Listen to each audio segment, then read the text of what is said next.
No! Ew, Oh, oh, ew. oh, oh, oh. Brett, Welcome Brett. in, everybody. Pretty nice little weekend of sports, and it's wrapping up right now with the national championship game.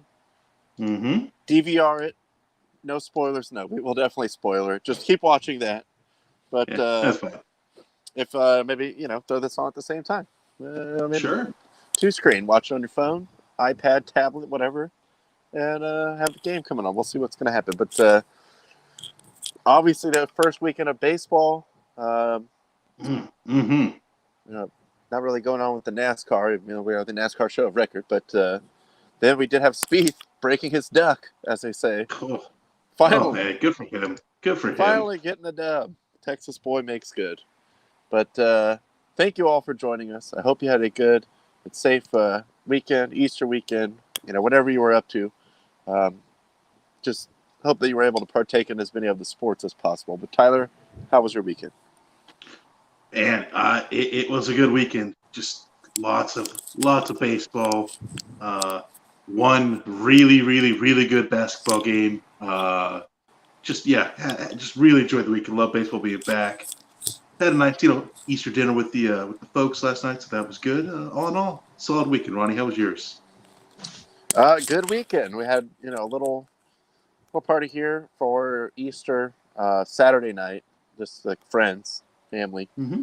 and did actually get to see my parents yesterday Nice. and today.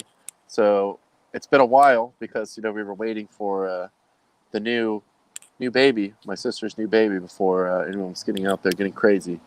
Um, but the baby's here, healthy, happy at home, and did get to see my Right. parents, for the first time in a while. So all good there. And I as think you know, the Baron. Sorry, probably go ahead. probably the last time was when I was down there that weekend. Was that like October? Yeah, quite When possibly, yes. with the World Series. Yeah, I think that's probably it. Yeah. And so nice to break the streak on that. But a Yeah. lot of good sports over the weekend, as you know. I was going to say the Baron is a big sports fan as well, but certain things he just can't grasp as part. I think we've all understood uh, his difficulties trying to figure out how the bracket game works.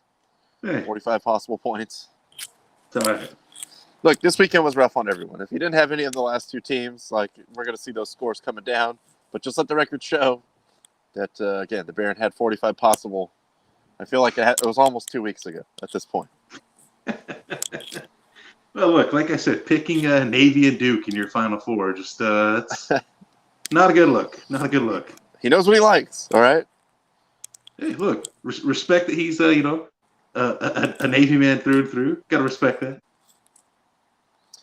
Yes, and always good to see him, especially now that baseball is back. We had a baseball opening weekend. Kind of spilled over, Thursday, Friday of last week, and then over through the weekend as well. Good to have that back. Just a lot of good stuff going on. Actually, I kind of want to start with a little bit of baseball talk here before we get into the basketball and some of the other odds and ends as we go. But we'll throw that into the side pieces category for now. As baseball is still ramping up, although something may have changed the entire landscape of the season over this first few days that Tyler will get into after we open up the side pieces here.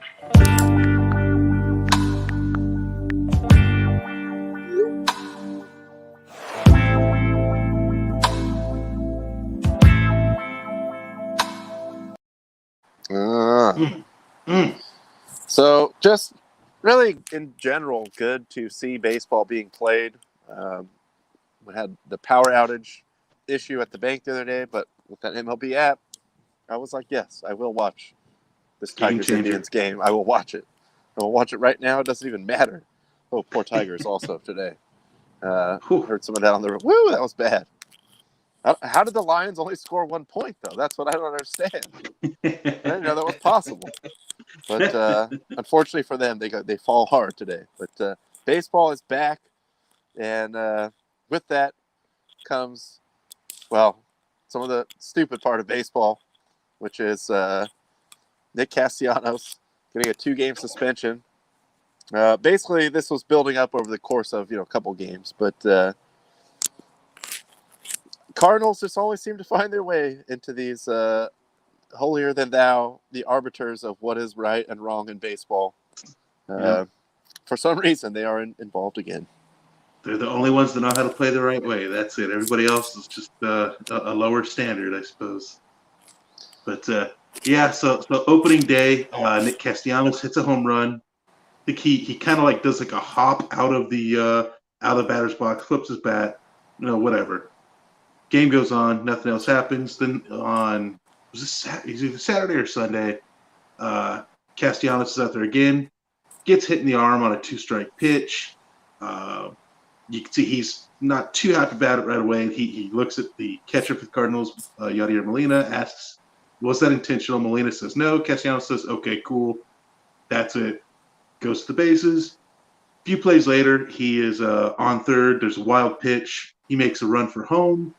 He and the same pitcher that had just hit him, who was, I think, Jake Woodford, have a kind of slide into each other at the plate. That's what happens on plays at the plate. It's whatever.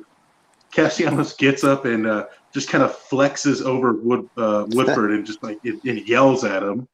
So Yadier Molina, immediately jumps in there, which again I don't blame Yadi for protecting his pitcher. Fine, whatever. Bench is clear. Massive, typical baseball brawl of not much happening. Guys just kind of yelling at each other. A few shoves, whatever. Now it turns out that because of that, Castellanos is suspended for 2 games for not even participating in the brawl. He got ejected. I don't even know if it warranted that, but fine. You want to eject him for flexing over a pitcher and screaming at him. Fine, whatever. But the 2-game suspension, come on, MLB, that's just ridiculous. Yeah, starting strong MLB with the hard and fast and unprecedented discipline for seemingly arbitrary rulings. But we'll see what happens with that. I'm biased because I really have a hard time getting down with the Cardinals. But I agree in this case. Yadi Molina does fancy himself the police of baseball. But if it's a pitcher-catcher thing, you're always going to stick up for the other one. That's your guy in the foxhole. It's like, it's like an NHL team with their goalie. Like, you're going to stick up for him. Like, I get that. Yeah. And also, again, I don't have the video now, but, maybe I have to, in hindsight, dig up the McCutcheon breakdown of how it goes when brawls happen, when you're in the bullpen or the outfield. Like, do we need to run? By the time I get there, it's going to be over. Bunch of guys holding each other back. Yeah. Probably even just having side conversations like, oh, man, how's your kids? How's everything going? Are you good? All right, yeah.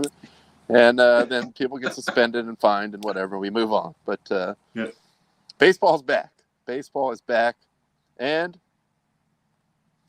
in a shocking development. Here's something they got right. Put some respect on the Orioles' name. The Orioles, with a hot 2-0 start, have given themselves a 0.1% chance to make the playoffs. We knew before the season, Fangraphs had them mathematically eliminated, not even throwing them a 0.2 or a 0.1. Well, look at that. We're going to clap back. Yeah, Orioles actually got the weekends. This was Sunday morning before their third game in Boston, and they got the sweep. So I imagine the odds may have gone up to 0.2, maybe even 0.3. And then they got brought back down to reality by getting bullied by the Yankees as they have they beaten the Yankees in like the last 10 years? I don't even think they have. It feels like no. It just always feels that way. But look, prove us wrong, Orioles. Prove us all wrong.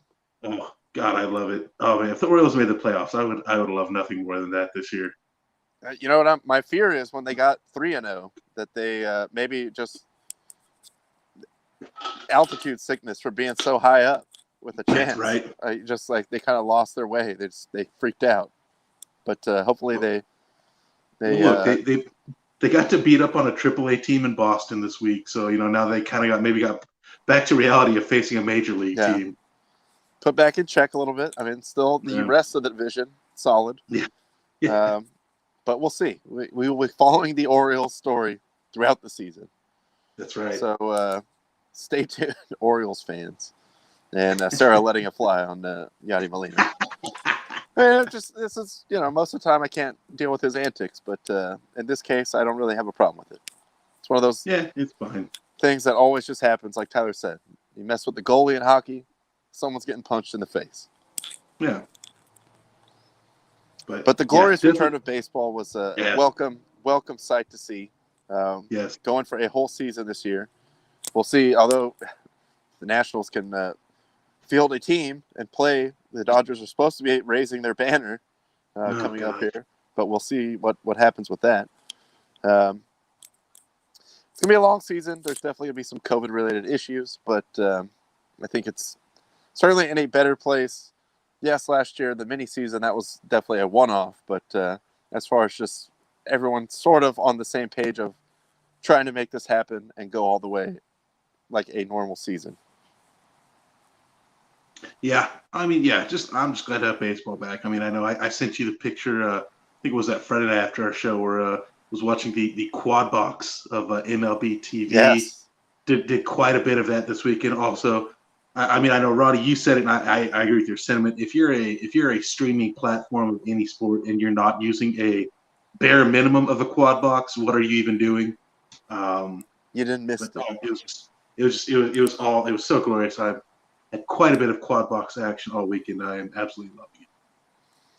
Real quick, sort of, that it was the tune-up week before the Masters, so a lot of guys didn't play. But for one person in particular, Mr. Speith, breaks his duck, finally gets a win. The first time I 3.5 years.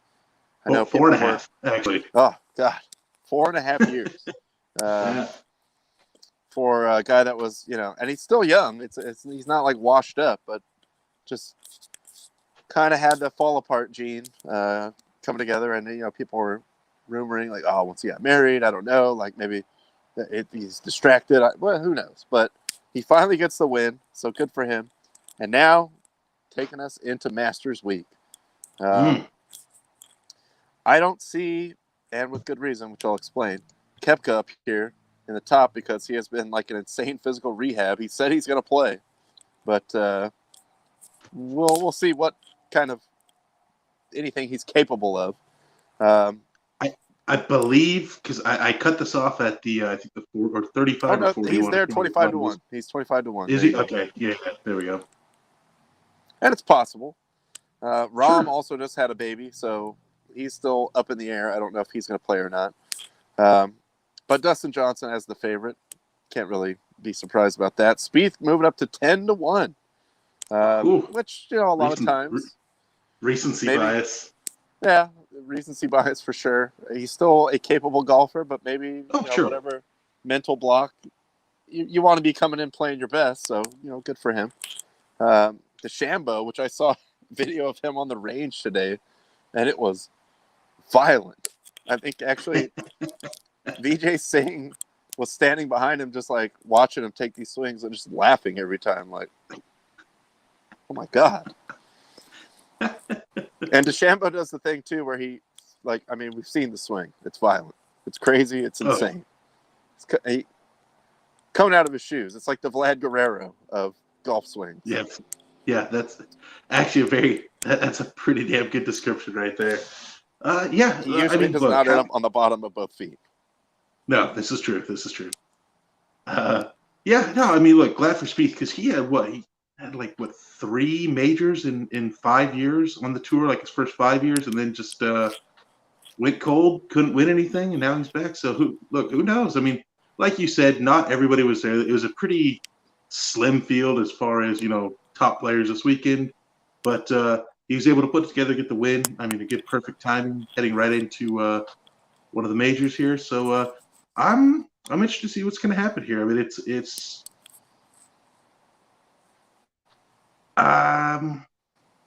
I mean, you got to imagine all the money's going to be going on kind of the usual suspects at the top: DJ, DeChambeau, Speith will probably get some good money now that he's got that win again. Recency bias, but usually, I don't know. I almost feel like whenever that happens, somebody that's going 130-1 shows up and gets a random win.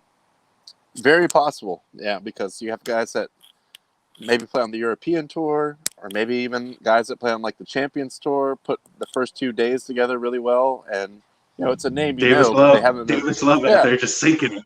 Like, this guy's back. He's back. So, and then I say too, it's like kind of betting on a NASCAR race. Like even the favorite, it still pays 9-1. If it's Right. the favorite to win the World Series, it's like we'll give you 4-2. Like it's just almost nothing. Exactly. Like, I mean, you're gonna have to go big on this to get anything out. Yeah, you're right. I mean, golf is just so unpredictable week to week. So yeah, it's even betting on the favorite, you'll still get decent odds. So again, we'll see. I mean, look, we'll have more coverage of this later in the week once the rounds get going on Thursday. But yeah, definitely look forward to this tournament. Also, it's weird because like we just had the Masters 6 months ago, and now we're having the Masters again. Yeah, run it back already. But it makes more sense. And even if you only catch a couple seconds of it here or there, I mean, even the casual sports fan doesn't really care about golf. I will say this. The Masters on TV, it's like sports porn, kind of. I mean, it always just looks amazing. So look forward to that. The dulcet tones of Jim Nantz. Hello, friends. That's right. Fresh off his NCAA tournament duties, which we will get into here shortly. Couple little side notes. Well, really just one side note. I guess in the NBA world, not in the NBA per se. But Paul Pierce kind of cut loose on his Instagram, which also I just like this tweet. He threw it all away for 315 live viewers. Probably would think that he could drum up more of a crowd, but yes, there were some adult entertainers in the background, dancers, exotic dancers, whatever. At this looked like sort of a party / poker tournament. And down comes the hammer today. No longer a part of the ESPN family. He will be missed. His insightful analysis and not at all trolling of teams that he didn't like when he played for the Celtics. Never would do that. Yeah, just super, super unbiased commentary. Oh, yeah, for sure. Absolutely. But I wish him well in his future endeavors. It's a mutual parting of the ways, I'm sure. We both mutually agreed that it just wasn't the right time. Nick, we don't need to give him an ass. He had plenty of ass in that video if you watch it. There was, I think he got quite enough of that. Yeah. And producer tonight giving us the update, which if you notice the color is changing on my face, it's because there's reflection from the screen. I am also keeping an eye on that game. It looks like Baylor's definitely in control right now. Ooh, although Flo Thumba just fouled out. This is a good segue in, so let's just talk about the basketball. Well, first of all, yesterday we had the women's national championship game, a great game. Conference of Champions. Yeah. Conference of Champions. If UCLA could have got it done over the weekend, who knows? I mean, Stanford is a perennial powerhouse. Arizona kind of surprising, but they really did have a good season. And it was a good game. I mean, basically everyone in the whole building on both teams knew who was getting the ball for Arizona. It was isolation play for her, and they just trapped her at the top of the key. She had to take a really tough shot. I mean, honestly, given the circumstances, it wasn't a bad shot. Like, the effort was there, but it was just a very, very tough shot. And Stanford gets the win. It turned into one of those Mike Yergosian's two hands from behind the head, overhead. Yeah. She got it there. I mean, it hit rim. Like that, when I was watching that play live, I just kind of remember thinking, like, I know, like, yes, everybody knows what this play's going to be, but like, as soon as it was 3-on-1, like outside of the arc, like, shouldn't any of the other players like try to like come towards her to maybe get a pass? Because give some help, Because like the other 4 Arizona players just literally stood, like they didn't move as soon as the inbound pass went in. I was like, maybe help her a little bit, like you could get a better shot off because there's at least 2 of you open. I can guarantee you that. Still a good game. It was a good game. Happy to see the Conference of Champions taking care of business. Either way, Pac-12 team is going to win that game. That's a fact. That's a lock. Guarantee, yes. Take that to the bank. Moving over to the men's side, over the weekend, we did have Baylor pretty much make an easy work out of Houston. That was never, and now we're 3 Final Four games in. Like, are we going to get a good one? And UCLA Gonzaga gave us that good one. That was a hell of a game. Oh my God. As a UCLA fan, I wasn't even mad because, again, I've said it so many times. There's no rightful reason at all they should have gotten that far. And they gave Gonzaga all they could handle. Came down to an incredible play at the end. Just a great classic game all the way around, I thought. And finally we got one in this Final Four. Yeah, absolutely fantastic game. It kind of amazed me that final play that Gonzaga ran to win it was the exact same thing that Alabama did at the end of regulation when they played UCLA 2 rounds before. And UCLA covered it the exact same way, as in they didn't cover it. I mean, look, I'll say it's an amazing shot. Don't get me wrong.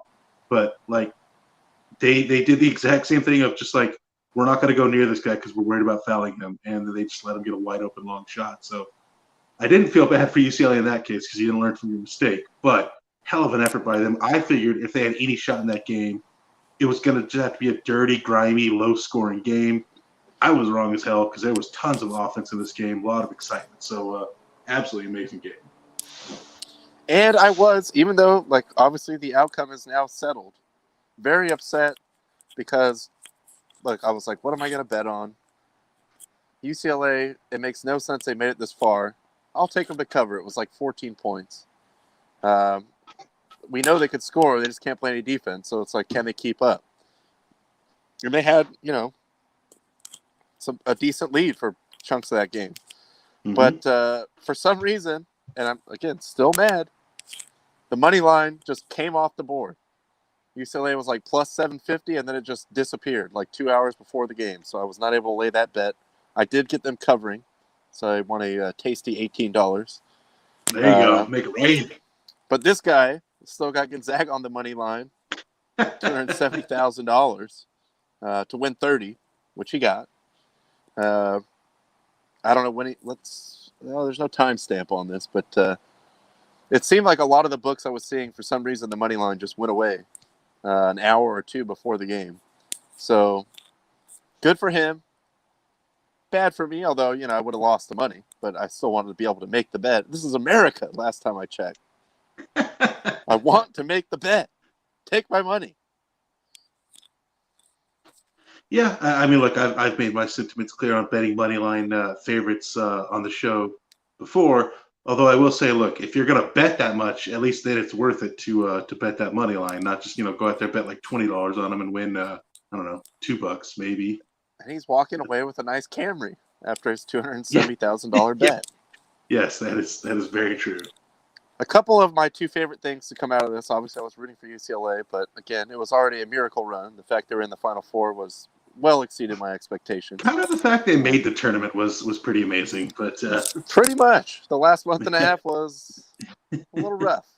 But Bill Walton was looking like a star after you know, going into the Elite Eight, because it famously picked his Final Four as 5 Pac-12 teams. All right, we know that's not possible, but he lives on a different plane of existence than most people. Definitely.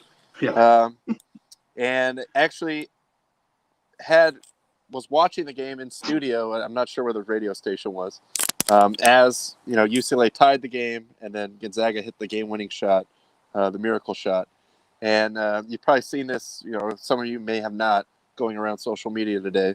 But this is like all the kind of just all you want from Bill Walton. I mean, he's a crazy guy, but also, you know, he's rooting for his team or conference or whatever. But in some ways, very reasonable about the outcome here. Mm-hmm. Come on, Johnny. 7 seconds to go. 6 seconds. Juzang in the paint. Fade away. No. Got his own rebound. Slithers to the rim and lays it in. 3 seconds to go. We're tied at 90. Here comes Suggs. Long three for the win. Banks it home. Banks it home. Jalen Suggs on deep banked three to send Gonzaga one step closer to history. Oh, my God. Unbeaten Gonzaga comes up with the hero play of the year from the freshman, and they're one win away from an undefeated national championship. 93-90, Gonzaga and Baylor playing Monday night for the title. Thanks to the That's so impossible, isn't it? Jalen Suggs. Wow. Count the bucket. What a game. Ball game over. 93-90, Bulldogs win it. And then as he takes his seat right back to work. That's the mark of a pro. That's right. That's right. I mean, there's really no. If you look, everyone's got to come out as a loser. Not everyone, but someone's coming out as a loser. Half the teams, And at least. Yeah. you see a classic like that, it's like, what are you going to do? I mean, that wasn't quite, but damn near close. A half-court shot that banked in to beat you in a season that most of the fans were probably giving up on 2 months ago.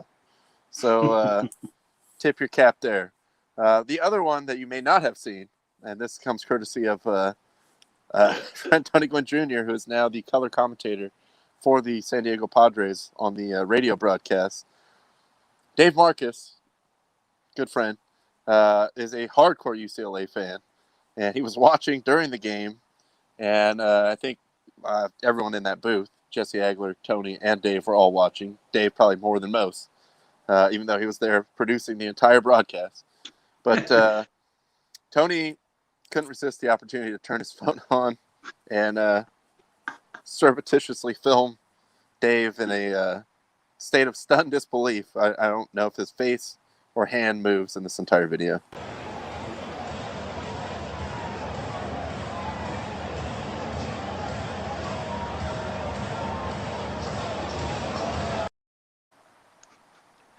Tony's shit-eating grin is the best part of that. I love it. Tony reveling in the misery of Dave. I can only imagine the tone that Dave was taking on the IFB for the rest of the broadcast back to the board operators and the post-game hosts. He was probably a little salty, but look, it was a great season, Dave. Definitely. They punched way above their weight, and again, it came to a head with one of the all-time classic games. So you can't really feel cheated by that. That's true. Yes, that would have gotten a EA Sports classic game ranking of classic game score of like a 1402 probably on the old NCAA basketball games. I mean, if they're coming back with the football game, maybe they come back with the basketball game, you might see that one appear. Like, stop Gonzaga from hitting this shot. That's right. Can you force a double OT? Yeah, but I mean, look, obviously it's going to sting. Every loss stings, but yeah, if you're a UCLA fan, UCLA player, whatever, like, you can't be at all disappointed. Like, that's just again, there were people that said they were one of the last 4 teams in. Like, they may not have even been in the tournament. So the fact that you make a crazy run and you take a undefeated number 1 team to the brink, hell of an effort by UCLA, man. Nothing pushed them all the way, gave them all they could handle, except maybe now tonight, which brings us up to the current live update. Last I saw, Baylor is up by 16 with 5 minutes to go, but I don't know if that's a little bit behind. They're showing a replay. As soon as the score pops up, I will let you know. So Tyler will be efforting that. 16 points with 5:18 left. All right, there you go. So stay tuned for that. As again, I can't bring this up enough while it's still in my favor. I need Baylor to win, and I think if Gonzaga wins, Berlin will take me out. So it's all coming down to this. See, Ronnie out there trying to save on shipping. That's what it's all about. That's what it's all about for me. Maybe go down to the post office. Look at the kind of people that hang out there, looking at wanted posters. It's not safe over there. Bunch of Dale Gribbles out there looking at the wanted posters. Exactly. Well, real quick, we'll just hit the Premier League. We have the results over the weekend. Actually, make the banner out of the way for one special reason. But Chelsea goes up 1-0 on West Brom, ends up losing 5-2. Oh boy, yikes! That is that's their first loss under Tuchel. They've only won and drawn since then, and Big Sam just has the key to beat Chelsea. That's all there is to it. Big Sam is a leader of men. That's all I know. Yeah, relegation battle king, Big Sam. Right. Yeah, West Brom's a team that before Saturday had only scored 20 goals all season. That's 29 games, and they put up 5 goals against a at the time top 4 team. So tough luck for Chelsea. And I know Pulisic, I believe he went out with an injury during the game, which of course he did because American soccer players can't have anything nice. We can't have any nice things. Our best player No, can't not stay at all. playing. No. Especially it would have been nice to, in the wake of this, my initial reaction would be like, hey, you want to win? Let Pulisic spin. Well, he's not getting enough minutes. But then he plays and gets hurt. So I'm like, oh, okay, maybe you knew what was going on here. Also, of course, Man City just rolling along, beating Leicester 2-0.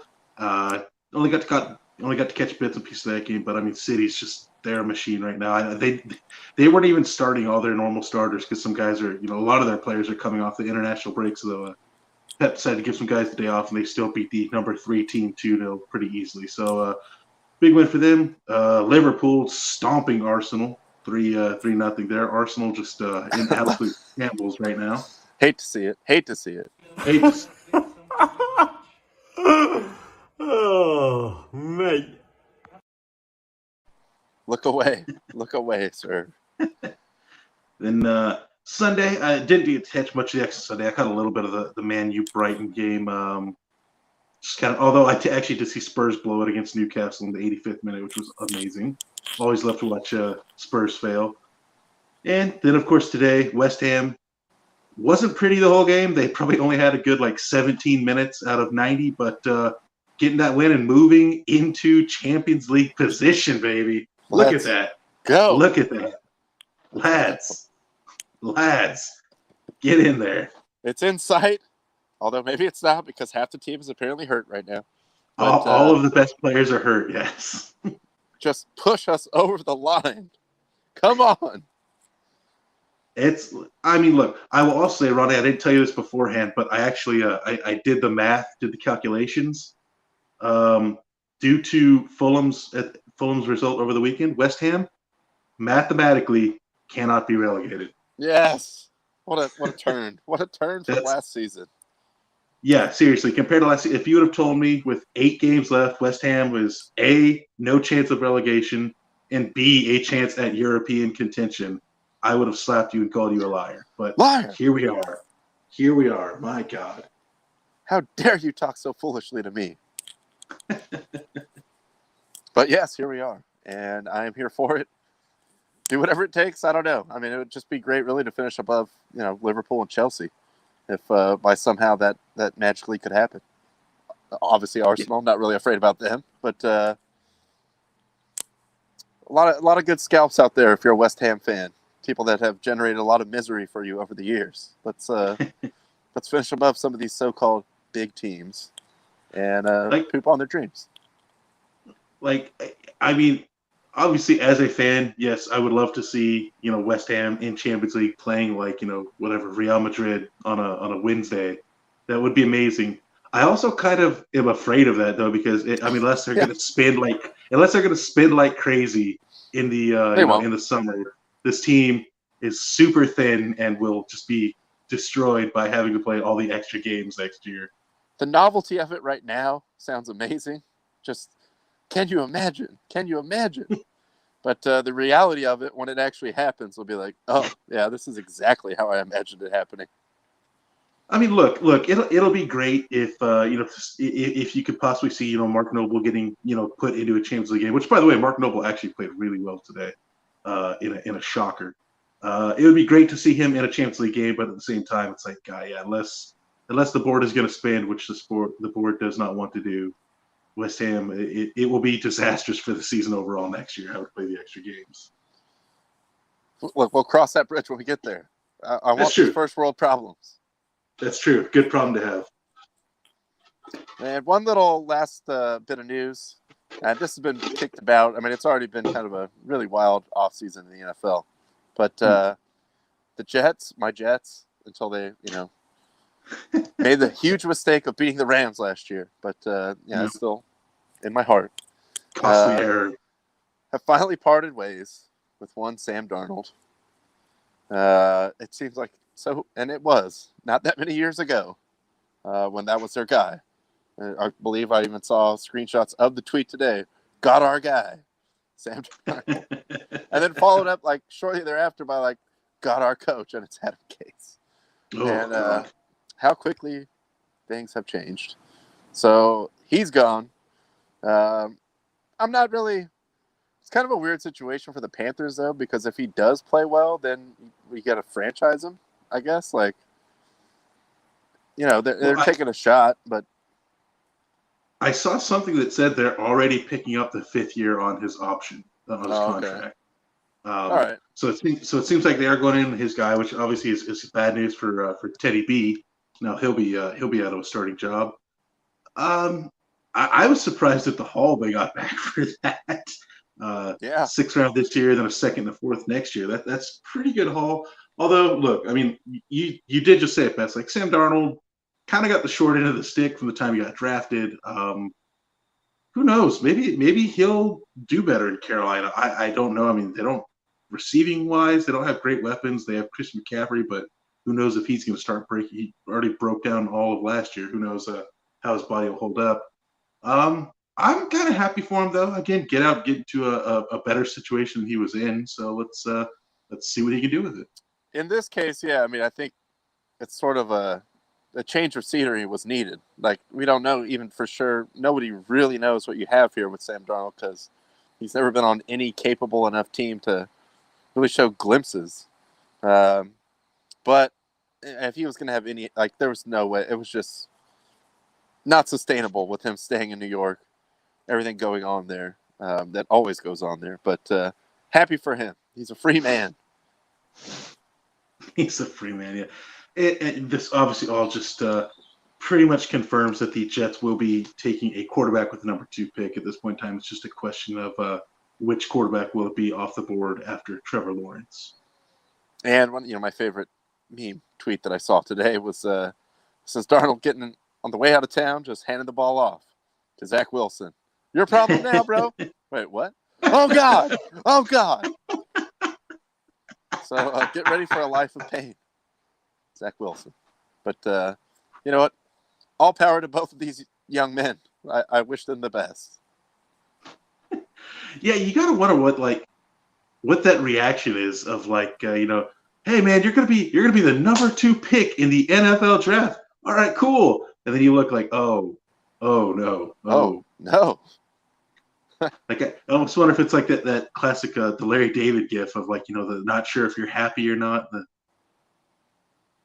Yeah. Look, I mean, Joey Burrow seemed to handle it okay until he got hurt playing for a terrible team, and that required him to throw like 50 times a game. That was bound to happen. He had no offensive line whatsoever. So I'm just hoping it's better for everyone involved, even the Jets, even the Panthers. I don't really care about, but maybe everyone wins in this deal. Could be one of those rare things. Who knows? Ronnie, you might as well go ahead and hang that shirt up in the background. 1 minute left. 1 minute left. 17-point lead. Let's go, sick 'em. Come on, Baylor Bears. Suck on that, Braden. Suck on that. So yeah, shout out to the Baylor Bears. Shout out to Gonzaga. Hey, hell of a season. Obviously, nobody's going to remember it because you didn't win the last game. But hell of a season. They looked good most of the year until they got to these last 2 rounds. UCLA cracked the code. They broke them. That was it, man. Got your timing now. That's right. Baylor watched the game tape and saw what UCLA was doing. Say no more. We got them. And they took a team full of talent and was like, oh wait, if this team could do that, imagine what we could do. And we're actually good. Oh yeah, got this. A couple comments flying in from Justin here, the Fifel botanist and Lions insider on the program, Cowboys insider. Stafford, first rounder to starting QB, Andy Dalton, $10 million. And he corrected after the fact. Darnold, for the 1 year minimum cost you a 6th, 2nd, and 4th. I'm so lost. And yeah, I mean, it's a little bit of a head scratcher, not gonna lie. Yeah. Yeah, there you go. Back to the other point too. You're welcome. Sign UCLA. UCLA came in and just softened them up with body blows, and then Baylor just comes in and just beat them down. Got you zanged. That's why they lost. Maybe. Lots of teams got Juzang this year. Yeah, pretty much every team UCLA beat had to get Juzang because it was him and two other guys that were decent for a couple games. Right, yeah, because who else on that team was going to score? But, yes, we may have to put some kind of special ceremony together to honor me, saving on shipping. I thought you were just going to stop it to honor me. Well, obviously to honor me. It's a ceremony. But, maybe next year, guys. I don't know. We'll come up with another contest for the shirt. Yep. Whereby you may be able to wrest it from my hands. But for now, the shirt stays home. It's coming home, lads. It's coming home. It's staying home. It's staying home. You guys just have to do better next year. I don't know what to say. And looks like, Baylor's just going to dribble the clock out here. Looks like we're going to have an 86-70 final. There were certain promotional considerations provided by Rocket Mortgage, but presented by Rocket Mortgage, yes. None of which affected the outcome of this very legitimate contest. Just do better. Just do better. Oh, God. Now Cameron's just following Mullet Man running around the court. Oh, no. Well, I'm not going to say I'm disappointed about it. Besides the shirt, not a huge Gonzaga fan. But also, sorry, Marcy, because I thought this was the year they might actually do it. Yeah, gonna have to try again next year, I suppose. There is always next year. And hopefully increasingly more normal years to come for things like this, baseball, the NFL, whatever it is, as we round our way back towards some kind of normalcy. Gonzaga will never go undefeated again. No, I'm just kidding. I don't know. They're still a powerhouse. Actually, speaking of baseball, there is one thing I forgot to clip because I saw it right before we went on the show. But they did officially announce today that the All-Star proceedings are being moved to Colorado this summer. Which you know what, home run derby in Colorado. Fuck it, I'm here for it. Yeah, let's see it. I want to see Stanton try to hit one out of the entire stadium. Why not? I think Stanton could bunt one out of the stadium in Colorado. Maybe. It's a large man, very large man. Yeah. He swings the bat very hard as well. But, let's get the Shambo out there. Okay. I like that. I actually really like that idea. All violent swingers only need apply. Yep. And sorry to the people that live, outside the back there at the course field. Maybe people board up the windows. If you get an apartment in downtown Denver, look out. Look out that weekend. But we'll see. The last I heard was earlier today. It was rumored that was probably going to happen, but now if it's official, why not? I'm on board. Let's have a home run derby in Coors Field.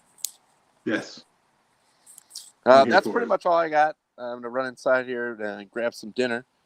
Shout out to the Baylor Bears. Did it for Brittany Griner, Art Briles, all the legends.